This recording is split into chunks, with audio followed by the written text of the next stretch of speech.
Exhibition होतं आणि तिकडून ना मी माझ्यासाठी खूप सुंदर वस्तू आणली. ती म्हणजे ना हा पारंपरिक पद्धतीचा नेकलेस, जो की मी मराठी लूक करताना घालणार. आणि थोडा भाजीपाला आणायचा होता.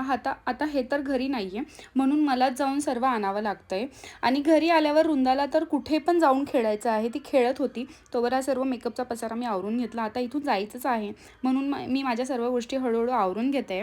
तसं नो ब्रोकरवाल्यांना आम्ही बुक केलेलं आहे, तसं ते सर्व आवरतीलच. पण माझी ज्वेलरी वगैरे, कपडे वगैरे हे माझं मला आवरायचं आहे, म्हणून मी सर्व आवरून घेते हळूहळू. सध्या तर ऊन खूप पडतंय, म्हणून माझे झाड बऱ्यापैकी सुकून गेले, म्हणून त्यांना पाणी वगैरे, खत वगैरे टाकलं. आणि दुपारी ना हा दादा फिल्टर क्लीन करण्यासाठी आला होता. आम्ही दर 6 महिन्याला फिल्टर क्लीन करून घेतो.